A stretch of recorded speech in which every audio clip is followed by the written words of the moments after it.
ठंड ने दुनिया को जकड़ लिया है। चारों तरफ सिर्फ बर्फ ही बर्फ। इस जमे हुए कयामत में सिर्फ एक उम्मीद की किरण बाकी है, एक ट्रेन। लेकिन ये कोई साधारण ट्रेन नहीं, ये 18 सालों से बिना रुके दौड़ रही है इस बर्फिया जेल खाने में कैदियों की तरह लोगों को लिए हुए। ट्रेन के अंदर की दुनिया किसी खाई से कम नहीं। आगे के डिब्बों में हुकूमत और ऐशो आराम, पीछे के हिस्से में गरीबी और दमन। क्रिस इवांस की अगुवाई में पीछे रहने वाले अब और सहने को तैयार नहीं। वो इस जमे हुए जहन्नुम से आजादी की जंग छेड़ने वाले हैं। क्या वो सत्ता के खिलाफ इस बगावत को जीत पाएंगे? क्या उन्हें बर्फ से ढके इस जमे हुए दुनिया में कोई उम्मीद मिलेगी?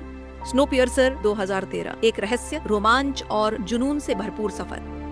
कहानी की शुरुआत में हमें बताया जाता है इस साल 2014 में ग्लोबल वार्मिंग की वजह से लोग मरने लग गए थे और अर्थ का एटमॉस्फेयर अपनी चरम सीमा पर पहुंच गया था। इसलिए इसको कंट्रोल करने के लिए 79 देशों ने मिलकर CW7 नाम का सैटेलाइट बनाया। जब इसे अर्थ के एटमॉस्फेयर में छोड़ा गया तो ये मिशन उनका फेल हो गया और इसकी वजह से अर्थ का ग्लोबल टेम्परेचर इतना कम हो गया कि पूरी दुनिया बर्फ में फ्रीज हो गई। और फिर जो बचे हुए इंसान या जानवर थे उन सबको स्नोपियर नाम के ट्रेन में चढ़ा दिया गया था, क्योंकि ये एक ट्रेन ही थी जिसमें कि इंसान बच सकते थे।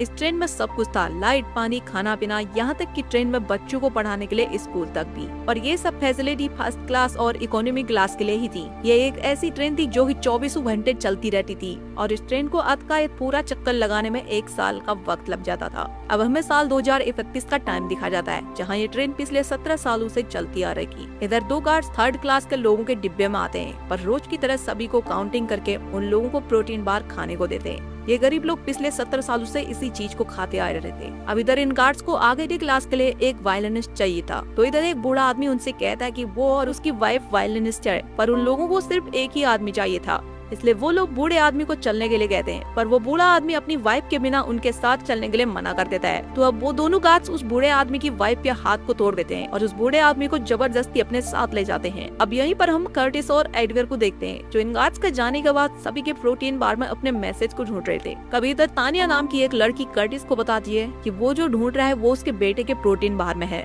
फिर कर्टिस उस बच्चे को बहला फुसलाकर उससे उस प्रोटीन बार को ले लेता है, फिर उसमें से एक कैप्सूल निकालता है जिसमें जो उनका मैसेज था। इस मैसेज को रोज आगे के डिब्बों से कोई भेजा करता था इन्हें, क्योंकि इन 3rd सेक्शन वाले लोगों की हालत बहुत खराब थी। यहाँ तक कि इन्हें बाहर का नजारा भी देखने का नसीब नहीं होता था। इसलिए अब वो लोग बगावत करके आगे के डिब्बों में जाना चाहते थे। अलादीन उन्हें पिछले 70 सालों में 2 बार कोशिश की थी, पर ये लोग नाकामयाब हुए थे। इधर ये सभी लोग कर्टिस को अपना लीडर मानते थे, पर कर्टिस अपने आप को लीडर नहीं मानना चाहता था। अब इस मैसेज को कर्टिस गिलियम नाम के एक आदमी को दिखाता है, जो कि इस ट्रेन का सबसे बुरा आदमी और इन सब का सीनियर था, और कर्टिस इसी को अपना लीडर मानता था। इस बार इनके मैसेज में किसी नेमगुम नाम के आदमी का नाम था, जिसने कि इस ट्रेन के सभी सिक्योरिटी सिस्टम को डिजाइन किया था। लेकिन अभी वो ट्रेन के जेल सेक्शन में बंद था और अब इनका प्लान था कि ये लोग उस आदमी को छुड़ाएंगे और फिर उसकी मदद से ये लोग ट्रेन के इंजन सेक्शन पर अपना कब्जा करेंगे, जिससे फिर सब चीजों पर इनका कंट्रोल होगा। अब इसके बाद रात में इधर कुछ गार्ड्स आते हैं, जो इन सभी को अपने बच्चों को आगे करने के लिए कहते हैं, और फिर एक लेडी उन बच्चों की हाइट को नापने लगती है। इधर तानिया नाम की लेडी अपने बच्चों को छुपा रही थी और साथ ही एक और आदमी था जो अपने बच्चे को छुपा रहा था। लेकिन वो गार्ड्स उन दोनों के बच्चों को जबरदस्ती उठा लेते हैं और उनकी हाइट को नापकर अपने साथ ले जाने लगते हैं। पर जो इधर आदमी था वो अपने बच्चे को उन गार्ड्स को ले जाने नहीं देना चाहता था, इसलिए वो उन्हें रोकने की कोशिश करता है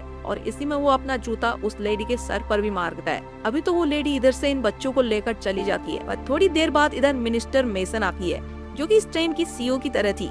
इधर वो उस जूते को उठाकर कहती है कि जिस तरह से जूते की जगह पैर में होती है और हेड की जगह सर पर, तुम लोग भी उसी जूते की तरह हो और तुम्हें अपनी औकात कभी नहीं भूलनी चाहिए। अब इसके बाद मेसन उस आदमी को सजा देने के लिए, जिसने कि उस जूते को फेंका था, उसका हाथ ट्रेन से बाहर रखवा देती है। बाहर इतनी ठंड होती है कि सिर्फ 7 मिनट में ही उस आदमी का हाथ जम जाता है और फिर उसके हाथ को हथौड़े से मारकर कटवा दिया जाता है। इधर हम काफी सारे ऐसे लोगों को भी देखते हैं जिनके हाथ या पांव कटे हुए थे। शायद उन लोगों ने भी कोई ऐसी ही गलती की होगी। अब ये सभी लोग अपने हमले के लिए तैयार थे, लेकिन इससे पहले कर्टिस डोनर नाम के एक ड्रग के बॉक्स को अपने साथ रख लेता है। इधर कर्टिस को शक था कि उन गार्ड्स के गनों में गोलियां नहीं है और सारी गोलियां पिछले 10 सालों के विद्रोह में खत्म हो गई है, और अब क्योंकि गोलियां नहीं बनाई जा सकती है, इसलिए अब कर्टिस अपने शक को दूर करने के लिए एक गार्ड के पास जाता है और उसकी गन को अपने सर पर रखकर ट्रिगर दबा लेता है। पर वो गन तो सच में खाली थी, जिससे अब सभी को पता लग जाता है कि उनके पास गोलियां नहीं है। इसलिए अब वो सभी लोग उन गार्ड्स पर हमला कर देते हैं और उन्हें मारकर ट्रेन के जेल सेक्शन में पहुंच जाते हैं, जहां ये लोग नेमगुंग को जेल चैम्बर से निकाल देते हैं। इस ट्रेन में जिन्हें भी सजा होती थी उन्हें सुलाकर एक चैम्बर में डाल दिया जाता था। इधर नेम और उसकी बेटी को भी चैम्बर में डाला गया था। ये दोनों ही क्रिमिनल ड्रग के एडिक्ट थे। इधर नेम कर्टिस से डील करता है कि अगर वो ट्रेन के दरवाजों को खोलने में उसकी मदद करेगा तो उसे हर दरवाजा खोलने पर 2 क्रिमिनल ड्रग देने पड़ेंगे। तो कर्टिस उसके इस ऑफर को एक्सेप्ट कर लेता है और फिर नेम ट्रेन के अगले सेक्शन के दरवाजे को खोल देता है। इधर एक चीज नोटिस करने वाली थी कि नेम की बेटी को पता चल जाता था कि दरवाजे के पीछे आखिर है क्या। अब इसके बाद ये सभी दरवाजे से आगे के सेक्शन में जाते हैं, जहां ये लोग पहली बार सूरज को देखते हैं और बाहर की दुनिया दिखती है इन्हें। इधर गिलियम ये देखकर दुखी होता है क्योंकि 70 साल के बाद भी पृथ्वी की बर्फ अभी पिघली नहीं थी। अब इसके बाद ये लोग दरवाजा खोलकर अगले सेक्शन में आते हैं, जहाँ की इन गरीबों के लिए इनका खाना यानी कि प्रोटीन बार बनाया जाता था। कर्टिस जब इधर प्रोटीन बार बनाने वाली मशीन के अंदर देखता है तो वो पूरी तरह से हैरान हो जाता है, क्योंकि जिस प्रोटीन को ये आज तक खाते आ रहे थे उन्हें तो यहाँ कॉकरोचों को पीस कर बनाया जाता था। अब ये देखकर कर्टिस इस बात को अपने तक ही रखता है। यहाँ पर कर्टिस को उसी अनजान आदमी का एक और मैसेज मिल जाता है, जिसमें कि वाटर लिखा था, यानी कि अब उन्हें वाटर सेक्शन में अपना कब्जा करना था, जो कि ट्रेन का सबसे अहम हिस्सा था। अगर ये लोग किसी तरह से पानी के सप्लाई सेक्शन को कब्जे में कर लेते हैं तो उनकी बात को सुनी जा सकती है। इसलिए अब नेम पानी वाले सेक्शन का दरवाजा खोलने लग जाता है। इधर जब कर्टिस नेम की बेटी योना से बात कर रहा था तो उसे पता चलता है कि योना ने कभी जमीन नहीं देखी है, क्योंकि योना ट्रेन में ही पैदा हुई थी और उसकी उम्र भी 17 साल की ही थी। कर्टिस को उस पर शक था कि योना नजूमी है। दरअसल नजूमी वो लोग होते हैं जो कि दीवार के आर पार की चीजों को देख सकते हैं। इसलिए अब योना फिर से दरवाजे की तरफ देखती है। वो इस दरवाजे को खोलने से मना कर देती है, पर अब तक बहुत देर हो चुकी थी। उसके कहने तक वो दरवाजा उसी टाइम पर खुल जाता है, जहाँ इस डब्बे में बहुत सारे हथियारों से भरे हुए गार्ड्स मौजूद थे और वो लोग इनका ही इंतजार कर रहे थे। और फिर अब यहाँ इन सभी के बीच लड़ाई होना स्टार्ट हो जाती है। लेकिन थोड़ी देर बाद इधर एक अनाउंसमेंट होती है। ये सभी लोग अब रुक जाते हैं। इस अनाउंसमेंट में बताया जाता है कि ट्रेन अब उनके न्यूयॉर्क बेंचमार्क ब्रिज से गुजरने वाली है। ट्रेन के इस ब्रिज से गुजरने पर इन्हें पता चल जाता था कि साल भर कंप्लीट हो गया है। और फिर जब ये ट्रेन इस ब्रिज से गुजरती है तो ट्रेन के गार्ड्स हैप्पी न्यू ईयर चिल्लाने लग जाते हैं। लेकिन ट्रेन के आगे के ट्रैक पर बर्फ की बहुत बड़ी चट्टान बन चुकी थी, जिससे कि ये ट्रेन तोड़ते हुए आगे बढ़ती है, जिस वजह से ये ट्रेन हिलने लग जाती है। तो ये सभी लोग नीचे बैठ जाते हैं।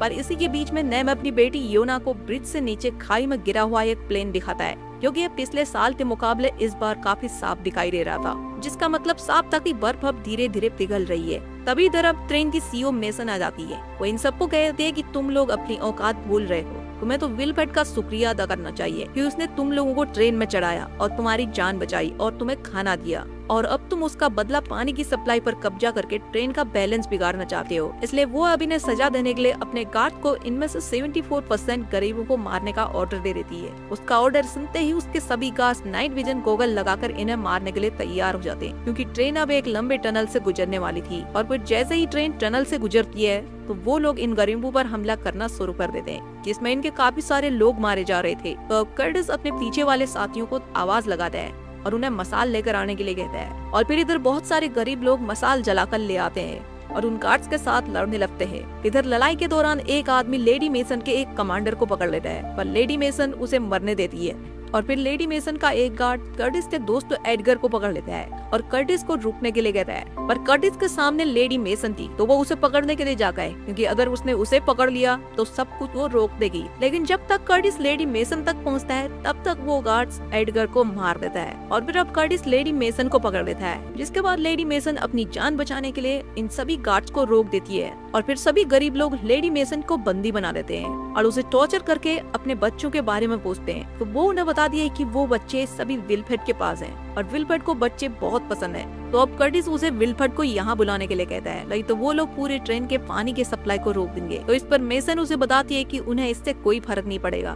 क्योंकि इस सेक्शन में पानी फ्रंट वाले इंजन सेक्शन की तरफ से आता है, जहां बर्फ को पिघलाकर पानी इधर सप्लाई किया जाता है। पर यहाँ से पानी रिसाइकल होकर पीछे के डब्बों में जाता है। और फिर जब कर्टिस मेसन को मारने की धमकी देता है तो मेसन उसे कहते हैं कि अगर उन लोगों ने उसकी जान बख्श दी तो वो उन्हें विलफर्ड तक पहुंचाने में उनकी मदद करेगी। इसलिए अब कर्टिस उसकी इस बात को मान जाता है। और फिर रात में कर्टिस और गिलियम जब बात कर रहे थे तो गिलियम कर्टिस को बताता है कि हमारे बहुत सारे आदमी मारे जा चुके हैं। तो अब कर्टिस उसे देता है कि आप सब लोग अब यहीं रुकेंगे, क्योंकि अब उनके पास मेसन है, वो लोग इंजन तक आसानी से पहुंच जाएंगे। और फिर जब इंजन पर उनका कब्जा हो जाएगा तो वो लोग उन सबको बुला लेंगे। इसके बाद गिलियम कर्टिस को कहता है कि जब तुम इंजन सेक्शन में पहुंचोगे तो उधर तुम्हें विल्फर्ड मिलेगा और वो तुम्हें अपनी बातों में उलझाने की कोशिश करेगा, लेकिन तुम सीधा उसकी जुबान काट देना क्योंकि वो अपनी बातों में उलझाने में माहिर है। जिसके बाद अब कर्टिस अपने 6 लोगों के ग्रुप के साथ मेसन को लेकर आगे बढ़ता है और बाकी के सब गरीब लोग यहीं पर रुकते हैं। अब ये लोग आगे बढ़ते हैं तो इन्हें सबसे पहले फार्म सेक्शन मिलता है जिसमें सभी अमीरों के लिए फल व सब्जियां वगैरह उगाई जाती थी और अगले सेक्शन में बहुत सारी मछलियों को पाला जाता था। इधर एक सैद भी था। अब ये लोग उधर सुशी खाने में लग जाते हैं क्योंकि आज तक इन लोगों ने कभी मांस नहीं खाया था। इधर मेसन उन्हें बताते हैं कि वो लोग इस एक्वेरियम में कुछ लिमिटेड फिशेस को ही पालती हैं ताकि ट्रेन में बैलेंस बना रहे। और फिर जब वो सुशी खाने लगती है तो कर्टिस उसे रोककर कॉकरोचों से बनाया गया वो प्रोटीन बार उसे खाने को देता है, जिसे मेसन को ना चाहते हुए भी खाना पड़ता है। अब इसके अगले डिब्बे में एक स्कूल था जहाँ अमीरों के बच्चों पर ब्रेन वॉश करके उन्हें पढ़ाया जाता था। इन सभी को विल्फर्ड को एक भगवान की तरह बताया जाता था जिसने की इंसानियत को बचाया है और उन्हें पिछले डिब्बे में रहने वाले लोगों को घटिया और कमीना वगैरह बताया जाता था। अब इधर तानिया अपने बच्चों की फोटो दिखाकर उन बच्चों से पूछती है कि क्या उन लोगों ने उसे कहीं देखा है। तो इधर एक बच्चा बताता है कि वो लोग पीछे से आए और डिब्बे में आगे चले गए और अब ये ट्रेन एक ऐसी जगह से गुजर रही थी जहाँ से पिछली बगावत में कुछ लोग ट्रेन से बाहर कूद गए थे और बाहर के टेम्परेचर में आते ही वो लोग फ्रीज होकर मारे गए थे पर उनकी बॉडी अभी भी वहीं पर जमी हुई थी। इधर इन बच्चों की टीचर बच्चों को ट्रेन के बाहर उनकी बॉडीज दिखाती है और उन्हें बताती है कि अगर ट्रेन का इंजन रुका तो वो लोग भी फ्रीज होकर जम जाएंगे, इसलिए ये ट्रेन ही उनका घर है और उन्हें किसी भी हालत में ट्रेन से बाहर नहीं जाना है। तभी इधर एक आदमी बहुत सारे अंडों को लेकर आता है और उन्हें न्यू ईयर की खुशी में बांटने लगता है। वो इधर एक एग से भरी टोकरी को बच्चों की टीचर को भी देकर जाता है और खुद पानी वाले सेक्शन में अंडों को बांटने ही ले जाता है। इधर इन गरीबों को आज तक लगता था कि अंडे और चिकन बहुत पहले ही खत्म हो चुके हैं, इसलिए वो लोग एग को देखकर हैरान थे।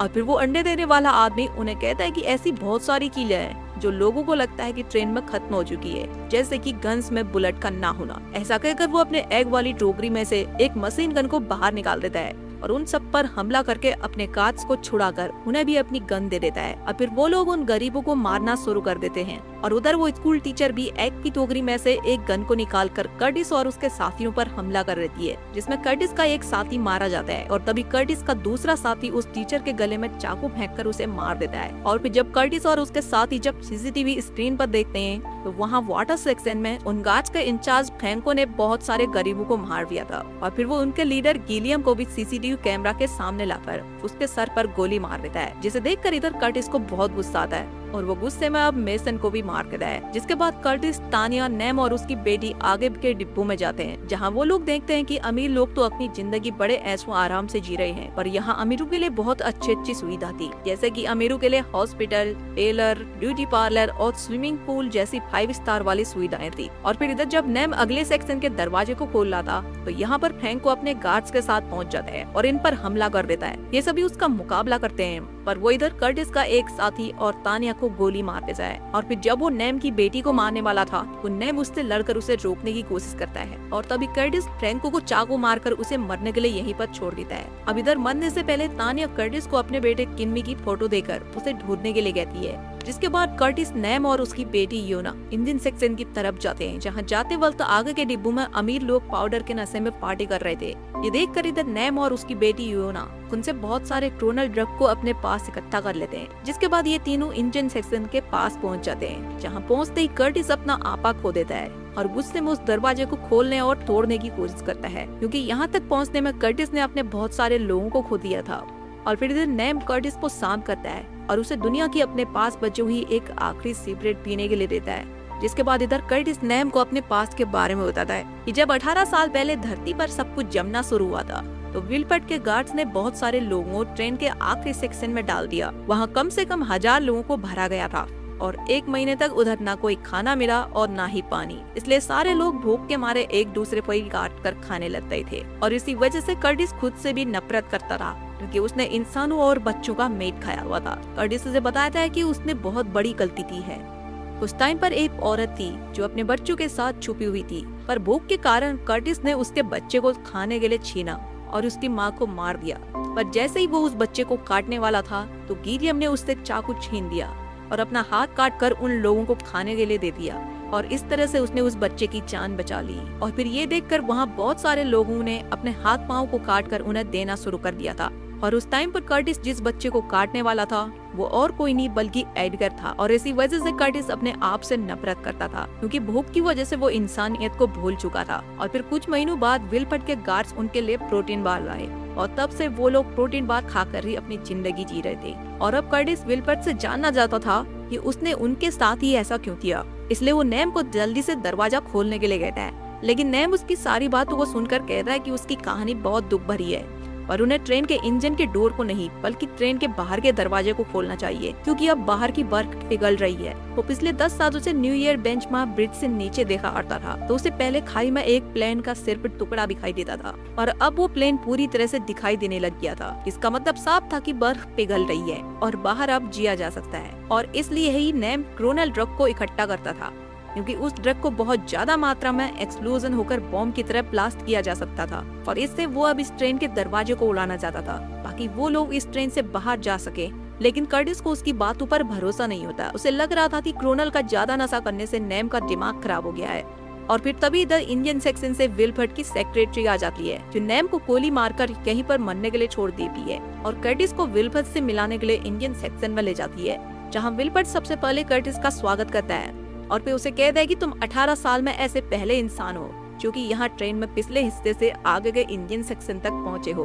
और फिर वो उसे बताता कि मैं ही तुम लोगों के लिए वो सीक्रेट मैसेज भेजा करता था, क्योंकि ट्रेन में हर 5 या 10 सालों में विद्रोह करवाना जरूरी है। और ये सब गिलियम के साथ उसका एग्रीमेंट भी हुआ था ताकि ट्रेन में संतुलन बना रहे और लोगों की आबादी कम हो। कर्टिस को जब पता चलता है कि गिलियम भी इसमें शामिल था, तो वो पूरी तरह से हैरान हो जाता है और वो विल्फर्ड की बातों पर यकीन नहीं करता। तो अब विल्फर्ड उसे बताता है कि उन लोगों को बगावत करके सिर्फ एक दरवाजे को खोलकर अगले सेक्शन में आना था ताकि उन्हें और जगह मिल सके, लेकिन गिलियम ने उन्हें रोका नहीं, इसलिए उसे मरना पड़ा। इसके बाद विल्फर्ड लास्ट सेक्शन में उस एग वाले आदमी को फॉल करता है जिसने कि सभी गरीब लोगों को बंदी बनाया हुआ था, और फिर विल्फर्ड उन सभी को मारने के लिए उसे ऑर्डर दे देता है और उनमें से 18 लोगों को ही जिंदा छोड़ने के लिए कहता है, क्योंकि ट्रेन को चलते हुए 18 साल कंप्लीट हो गए थे। और फिर वो एगमैन विल्फर्ड का ऑर्डर मिलने के बाद वो उन सभी 64% गरीब लोगों को मार देता है, जिसकी आवाज विल्फर्ड कर्टिस को सुनाता है। फिर विल्फर्ड उसे कहता है कि यहाँ ट्रेन में रिसोर्सेज बहुत कम है और लोग बढ़ते रहते हैं, इसलिए उन्हें इस तरह के कदम उठाने पड़ते हैं और लोगों को लड़ाना या उनके मन में बगावत का ख्याल डालना पड़ता है। इसके बाद अब विल्फर्ड कर्टिस को ट्रेन के इंजन पर ले जाता है और उसे अपनी पोस्ट ऑफर करता है, क्योंकि अब विल्फर्ड की उम्र हो चुकी थी, वो इस ट्रेन को अकेला संभाल नहीं सकता था। और उधर बाहर अब नैम और योना होश में आ जाते हैं, जहाँ इन्हें मारने के लिए फर्स्ट क्लास पे लोग आ गए थे, और इन्हीं में सभी गार्ड्स का लीडर वो फ्रैंको भी था, जो उधर लड़ाई में जिंदा बच गया था। और फिर इधर नैम और उसकी लड़ाई हो जाती है। तो अब नैम की बेटी योना इंजन सेक्शन का गेट खोलकर विल्फर्ड के असिस्टेंट को मारकर बेहोश कर देती है और उस क्रोनल को ट्रेन के दरवाजे पर लगा देती है। और फिर वो कर्टिस के पास माचिस मांगने के लिए जाती है, जहाँ कर्टिस विल्फर्ड की बातों में आकर एक पल के लिए मैनिपुलेट हो गया था। लेकिन फिर तभी योना को फील होता है कि जिस जगह पर वो लोग हैं उसके नीचे कोई है, इसलिए वो टाइल को निकालने लगती है, और ऐसा करता देख कर्टिस भी उसकी मदद करता है। और जब ये दोनों उस टाइल को खोलते हैं तो उसके अंदर टीमी और एंडी काम कर रहे थे, जिसे देखकर कर्टिस को बहुत गुस्सा आता है और वो विल्फर्ड को एक जोर का मुक्का मारकर उसे गिरा देता है, जिसके बाद वो योना को माचिस देता है और टीमी को बाहर निकालता है। और फिर योना उधर उस टनल में आग लगा देती है। इससे इस ट्रेन में बहुत बड़ा ब्लास्ट होता है और फिर एक बहुत बड़ी बर्फ की चट्टान ट्रेन को नीचे गिराते हुए उसके सभी डिब्बों को गिरा देती है, जिससे ट्रेन के सभी लोग मारे जाते हैं। सिर्फ टिम्मी और योना ही बचे होते हैं, जिसके बाद ये दोनों उस ट्रेन के डिब्बे से बाहर आते हैं और धरती पर पहली बार कदम रखते हैं, जहाँ इन्हें दूर पहाड़ी पर एक सफेद भालू दिखाई देता है, जिससे ये बात साबित हो जाती है कि अर्थ अब वापस जीने लायक हो गया है। और यहीं पर इस मूवी का एंड हो जाता है।